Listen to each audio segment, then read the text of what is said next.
Hello, my name is Jim James and welcome to the Speak PR podcast.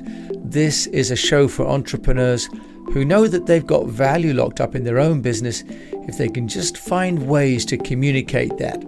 On this podcast, I'm going to share some tools and some tips and some theories that will help you to unlock the value in your business by using some of the technologies that companies use around the world. And I should know because I've run my own public relations firm for over 25 years, but I've also run 8 other companies around the world. Today, I'm going to talk about the impact of grammar. And a 2013 study showed that 59% of all people would not buy from a company that has bad grammar on its website or in its marketing materials. The good news is there is some software that can help you to fix it. And today on this show, I'm going to talk to some examples that we can all use on how to get better grammar. Now, the study in 2013 in the UK showed that 59% of Britons would not use a company that had obvious grammar or spelling mistakes on its website or in its marketing materials, and that 82% would not use a company that had not correctly translated its material into English. So, for example, if we're importing product into the UK or into the US. And I think that number is the same if you are exporting, if you would be translating your materials from English into French or German or Spanish or Chinese. It's for sure that if we've got materials, we need to think about making sure the grammar is right. But of course, we're not all writers. And I was thinking about this because my wife, who's from Shanghai, has just started a business. And she asked me to look over her website. And she started an Etsy site and she's importing products from China. In fact, she is working on a company called Teapots Oriental. And it's a beautiful website. Etsy does a wonderful job and she's been hard at work translating the Mandarin descriptions of these products from the suppliers in China into English.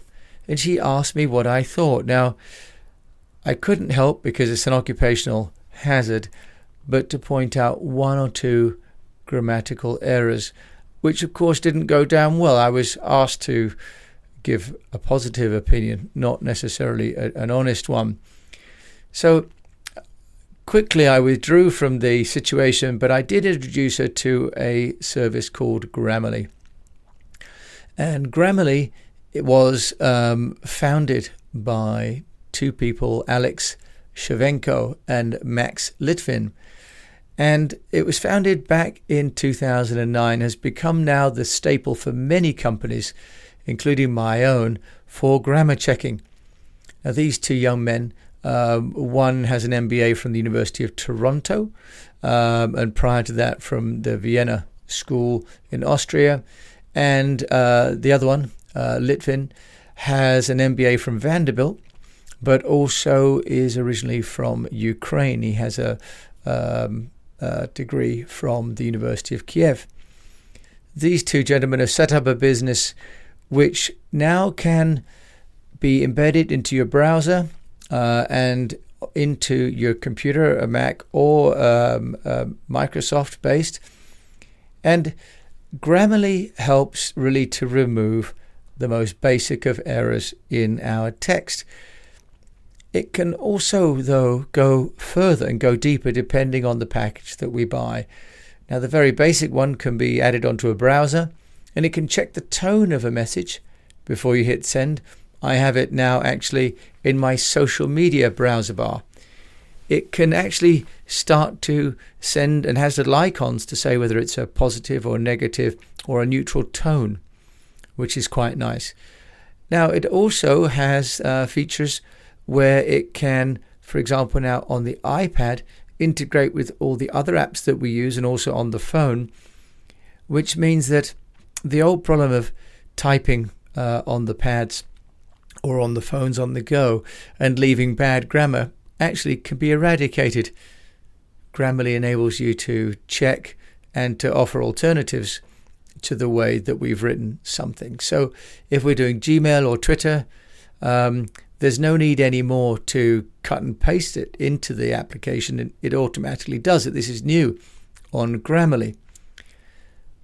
So there's a free version, which I've been using and my wife is now using to great effect. It works in English. But there are also features available for business customers.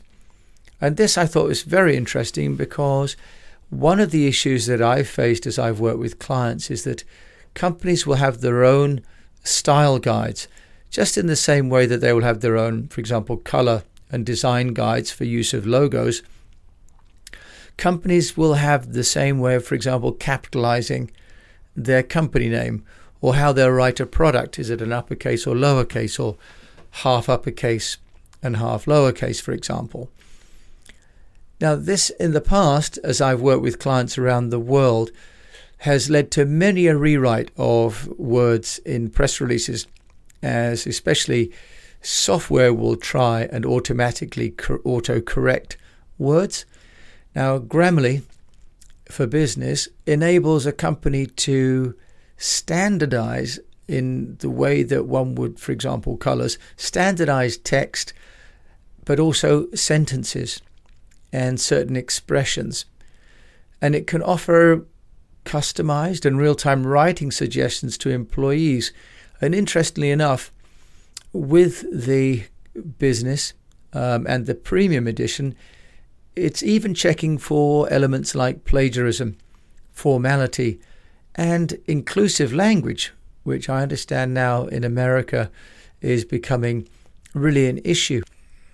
Now, I've realized as well that for many companies that are working across borders, you can find yourself with different people in different countries writing. And I certainly find this when mainland Chinese are then accommodating their non-Mandarin speaking partners, clients, and teammates. They're writing in their own vernacular. And sometimes things are getting lost in translation. And Grammarly can help with the internal communications as well as the external communications. One of the issues that we face, especially in business-to-business communications, is that technology often has its own terminology, and how a company addresses a certain phrase or a certain business problem can sometimes actually be proprietary to that company, because maybe it even owns patents, for example, has a particular way of expressing the way they approach a problem. So with Grammarly Business, it's possible to actually create what in effect becomes a lexicon for the company that's shared via the web with all the members of the company around the world. Make sure that, for example, company names, product names, trademark names are spelled properly and capitalized properly. This works on Gmail, LinkedIn, Salesforce, and even on Zendesk and Slack and Zoho Desk. In other words, it's not just in the word processor, because all of us are taking the words that we're writing and we're publishing them, self-publishing them internally across groups to meetings, for example, in Zoom meetings, but we're also publishing them externally and we're sharing them with partners. So this seems to be a pretty amazing opportunity to, first of all, correct grammar problems, but secondly, to start to standardize them across the business and the business units. Now, how much does that cost? The business package for Grammarly has a minimum of team of 3 at $1,250 per month or $37 per team. So look at just over $400 for a team for the year. But that's not a big price to pay for having consistency of grammar. And as we said at the very beginning, if 59% of customers will be scared away by poor grammar, then that has to be a good investment. Now, Grammarly also has a free package, the one I'm using, but if you want to just have a premium package, it's $11 a month. There's another one called ginger.com, as in the root, which just costs $7.49 a month, and it's a great Grammarly alternative for Mac and other users, but it doesn't have features like the plagiarism tool, which helps online publishers to fight against duplication. So you want to make sure that if you're writing content, that people around the world are not copying it. Okay, there is an app on ginger.com in the App Store for Macs. It has a 4.4 star rating, but there are only 7 ratings. So Ginger is a much reduced package, but for many people it might just do the job. There is another one called the ProWritingAid.com. That's just $20 per month or $79 a year. So if your concern is mainly pricing, but what you're not getting, again, for example, are things like the plagiarism, the formality and inclusive language. You're getting more the view whether you've got your spelling right, whether you've got your syntax right on your sentences. There are about a dozen other companies that are offering AI-assisted technologies for helping us to write more efficient and more effective communications. Now, this could be very, very helpful for writing, for example, press releases. If you're not, first of all, a great writer, or you're not confident. I have noticed on LinkedIn some people writing either hurriedly or without giving it to a second set of eyes. And I've noticed on LinkedIn some people who are quite senior writing some posts that are plainly poorly written. And it really leads us to the issue of why 59% of people don't trust a company or a person that writes incorrectly. Of course, it's judgmental, because somebody could be perfectly well educated and perfectly well qualified to do a job, but just not be good at spelling. They could be dyslexic, for example, as so many great entrepreneurs have been. But considering how specific the English language is, first of all, it's actually easy to misinterpret. If someone's miswritten something, actually it could have multiple meanings. So I guess ultimately it comes down to one of trust. It may be a judgment whether we, for example, would work with that dentist or that surgeon or that accountant that writes things incorrectly, because we may see them as not paying attention to detail or being ill-educated. That's one part of it. But I suppose the other part of it is our sense that if this person's not taking full account of how to write about something, what are they going to do when it comes to things like, for example, the contracts or the product spec or the features? Do they pay attention?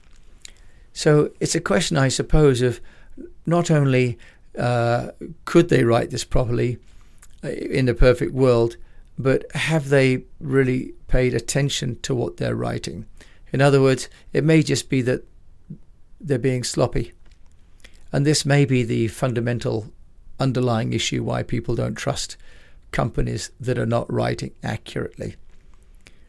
So with all the technology that's available, it's quite possible to use a product like Grammarly, either as our own for free, like my wife is doing for her Etsy account and frankly saving me a lot of domestic grief. We can use this on our browsers or on our desktops. It's quite possibly worth the investment if you're writing across a team, and especially if you're writing across geographies. But just looking at social media and the volume of content that we now write, it's extremely easy to get it wrong. And because spell checkers, and for me anyway, the autofill, will often write things that actually I didn't mean to write. So sometimes the computer is interfering with what I've written. And Grammarly, whilst not perfect, at least creates another checker. In the old days, we might have had a second person to read our copy before we sent it. Certainly that was the case in the old days, back in the mid-90s, when we wrote a press release, we'd always have a second person to read it. But that's not always possible now for issues of time and money. So technology is coming to our aid once again. or sometimes it may not feel like an aid, it may feel like a hindrance. But for sure, we have to make sure that what we write is well written, both attractive and search engine friendly, but also is grammatically correct. And what I should say there about search engines, of course, is that if our grammar is incorrect and our spelling is incorrect, then the search engines will not find us. You write the word rid instead of ride, leave out the E, and if you've got a horse ridding school instead of a horse riding school, you have a very different proposition. So take time to write, enjoy it, but think about the value of checking it. But certainly before you hit publish on anything that you write, whether it's on Twitter, Instagram, Pinterest, and email, take the time to make sure that you're representing yourself and your company and your team with the best possible grammar. So that gives me a little bit of homework for the show notes to make sure that we've got our grammar correct. Thank you very much for listening to this episode of Speak PR. My name is Jim James, and you can find this and all of our other podcasts at eastwestpr.com. We also have a weekly newsletter which you can subscribe to. And we have a program called Speak PR, which is a mastermind to help business owners to learn how to manage their own PR and to do so cost effectively without the need for an agency. My name is Jim James. Thank you for listening. And until we do so again, I wish you the best of health, a profitable business, and that you keep on writing and using maybe a grammar checker if you need it.